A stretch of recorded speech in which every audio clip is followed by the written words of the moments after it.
رادیو مهر تقدیم می کند. برنامه‌ای که در آن می شنوید صدای بارش باران بهار و احساس می کنید بوی نمی خاک را.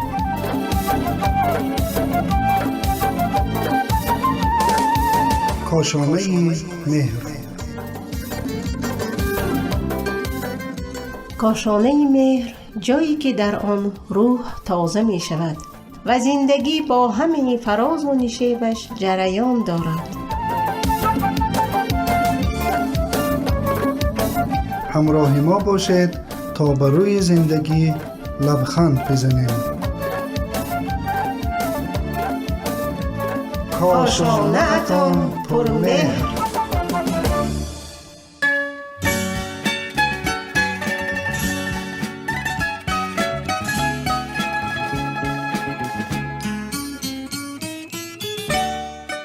با عرض سلام و ادب خدمت شما بزرگواران، شنوندگان عزیز و همراهان همیشگی رادیو مهر، من سیده عبدالله زاده هستم و با برنامه کاشانه مهر در خدمت شما خواهم بود.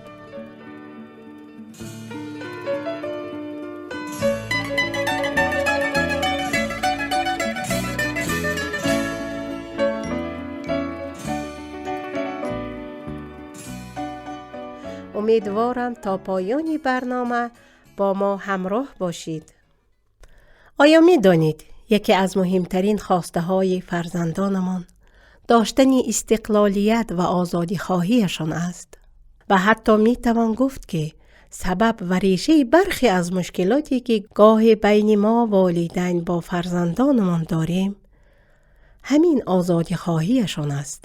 مثلا صحبت و گفتگوهای طولانی که بین فرزندان با والدینشان، خصوصا دختر بچه ها با مادرشان درباره انتخاب لباس رخ می دهد.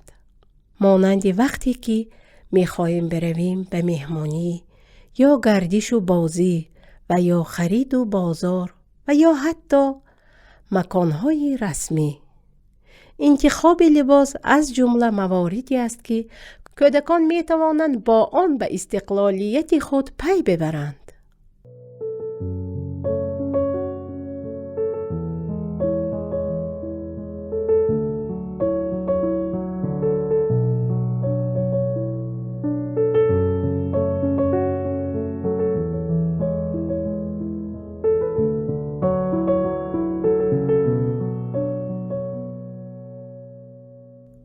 هفته گذشته دختر خاله‌ام را همراه با دخترش سمیه که 5 سال دارد در خیابان رودکی دیدم.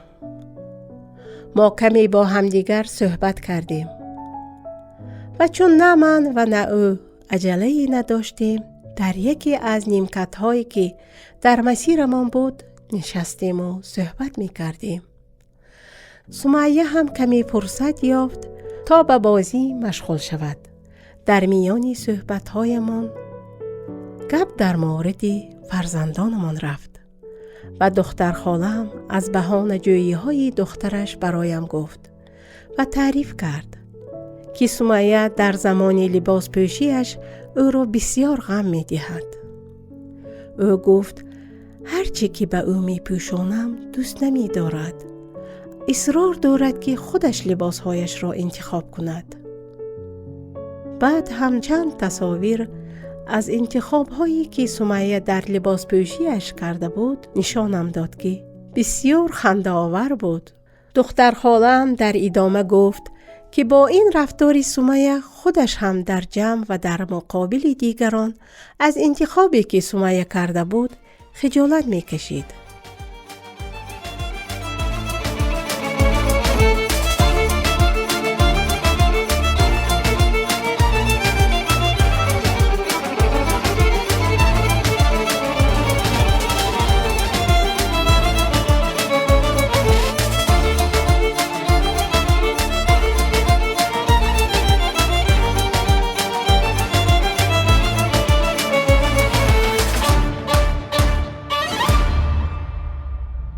اگر شما هم مثل دختر خاله‌ام با این مشکل روبرو هستید، پس در ادامه با ما همراه باشید چون برایتان چند پیشنهاد داریم. تابستان هست و هوا هم کم کم گرم می شود. برای همین پیش از همه لباسهای نامناسب فصل را از دسترس فرزندتان کنار بگذارید. برای فرزند عزیزتان 2 لباس بدهید تا انتخاب کند.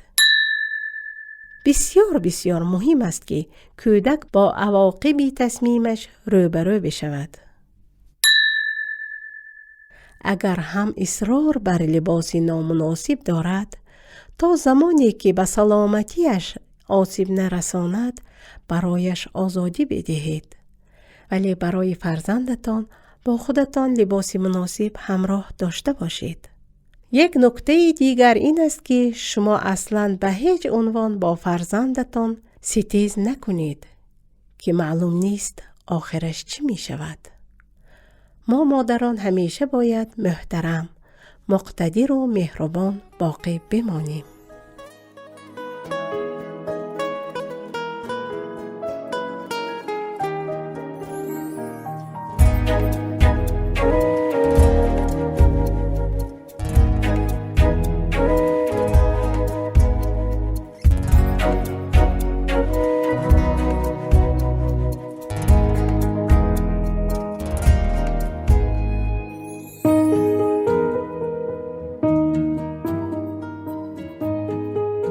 دوستان گرامی و شنوندگان عزیز، این بود برنامه امروزی کاشانه مهر.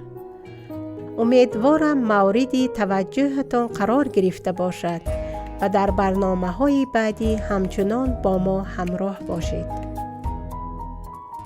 تا برنامه دیگر، خدایار و نگهدار.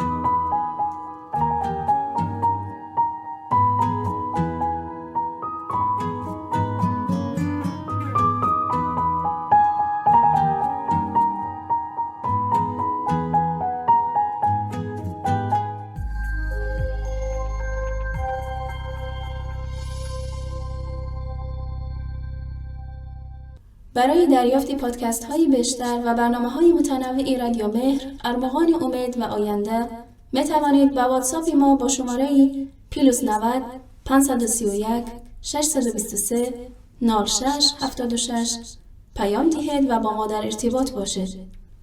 اینچنین در کانال یوتیوب و فیسبوک رادیو مهر آبونه شده و ما را همراهی کنید.